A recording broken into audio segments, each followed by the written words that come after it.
A situação de Crespo no São Paulo é perigosa, mas existem funcionários do tricolor ainda mais ameaçados do que o técnico argentino. Que o Hernan Crespo está ameaçado, isso não é novidade para ninguém. Jogo contra a Chapecoense é extremamente importante, mas existem 3 membros da comissão técnica do Crespo que estão numa situação ainda mais delicada do que a do Crespo. E eu ouvi de uma pessoa muito importante dentro do São Paulo que se o São Paulo tivesse perdido para o Atlético Mineiro, é bem possível que esses 3 auxiliares da comissão técnica fixa do Hernan Crespo já tivessem sido demitidos. Repito, Crespo ficaria, mas 3 membros da comissão técnica dele teriam caído. Quando o Crespo chegou ao Brasil, ele trouxe 5 auxiliares. Quais são esses 3 com a corda bamba? Ou com a corda no pescoço? O primeiro deles, o preparador de goleiros, o Gustavo Nepote. Gustavo Nepote. Por que a crítica em relação ao trabalho do Gustavo? A avaliação de que os treinos dele são muito ruins e a consequência tem sido vista em campo com um desempenho muito ruim do Thiago Volpi. É o pior momento do Thiago desde que ele foi contratado pelo São Paulo, com falhas decisivas na Copa do Brasil e na Libertadores da América. A avaliação interna, depois de uma série de reuniões que aconteceram nos últimos dias, é de que o trabalho do Gustavo é inferior ao de vários preparadores de goleiros brasileiros. E não há muito motivo para continuar com ele, levando em consideração que o trabalho não é positivo.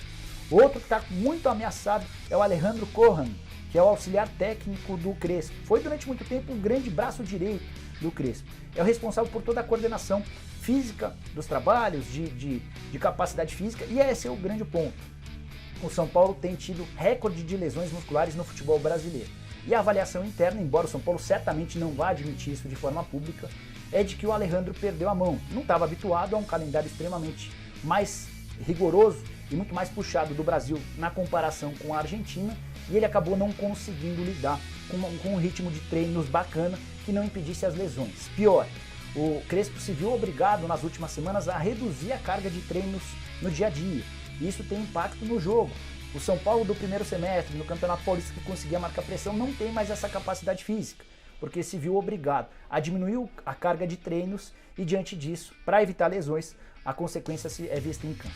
A situação do Alejandro Kohan é muito ruim, a chance dele ser demitido em caso de novos tropeços é grande, e com ele também pode cair o seu filho, o Tobias Kohan, que é auxiliar técnico dessa comissão. É aquele que tem uma função menos definida entre os 5 auxiliares argentinos contratados pelo Crespo. Então o Alejandro cairia ao lado do Tobias e o Gustavo Nepote seria trocado por conta do trabalho com a preparação dos goleiros, que é considerado ruim. Repito, se o São Paulo tivesse sido derrotado pelo Atlético, é possível até que esses caras já tivessem caído no próprio domingo. Você pode estar se perguntando se o Crespo toparia continuar no São Paulo, mesmo com a saída desses 3. A informação que eu obtive é de que o Crespo considera, pensa, não tem uma posição final definida, mas ele já entende que a avaliação do trabalho dos auxiliares dele, pelos dirigentes do São Paulo e também pelos jogadores, não é uma avaliação positiva. Até por isso, você vai ler ou ouvir vários lugares dizendo que o Crespo, a partir de agora, vai tomar as rédeas e vai tentar centralizar todas as grandes decisões envolvendo o departamento de futebol de São Paulo. Para arrematar, a multa rescisória para a demissão do Crespo, e só para a demissão do Crespo, é de $750 mil ou 4 milhões de reais. O custo do Crespo e dos seus 5 auxiliares por mês é de R$1 milhão por mês. Bora fechar o vídeo falando sobre o São Paulo e o pior negócio do tricolor na temporada de 2021. O que você imaginaria? Se você pensou no Bruno Rodrigues, acho que não, né? Chegou bem barato, R$350 mil por mês, já foi devolvido, inclusive está jogando no futebol português. Você também pode ter pensado no Éder, centroavante, que chegou com bastante cartaz e tem jogado muito menos, verdade, mas ainda tem sido utilizado, pelo menos tem sido relacionado para as partidas. Você pode ter pensado no Orejuela, lateral direito contratado por R$12 milhões. Mas a grande questão do Orejuela são as contusões. Não fosse por isso, certamente ele seria titular. Para mim, o pior reforço do tricolor em 2021 atende pelo nome do William. Volante de 34 anos de idade, desde a sua contratação foi difícil entender os motivos que levaram o São Paulo a contratá-lo. Na oportunidade, a justificativa era de que o São Paulo estava em busca de um volante de força e com bastante experiência internacional.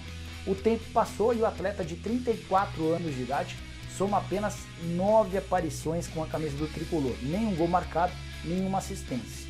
Para piorar, ele tem jogado muito pouco. A última vez que esteve em campo foi em 4 de agosto, no finalzinho da partida contra o Vasco pela Copa do Brasil. O jogo anterior também havia sido bastante espaçado, em 1º de junho contra o 4 de julho de Piripiri. Na oportunidade ele esteve em campo por 57 minutos. O que eu quero dizer com isso?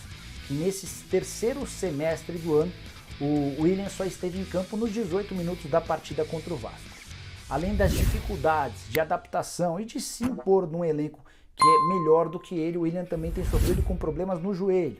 Ele ficou entre a partida do 4 de julho e a partida contra o Vasco se recuperando de dores no joelho. Pois bem, ele entrou em campo nesses 18 minutos contra o Vasco e acabou sentindo novamente o mesmo local e precisou passar por uma artroscopia. Ninguém tem muita ideia de quando é que ele vai estar à disposição, mas uma coisa é certa, é carta fora do baralho para a próxima temporada.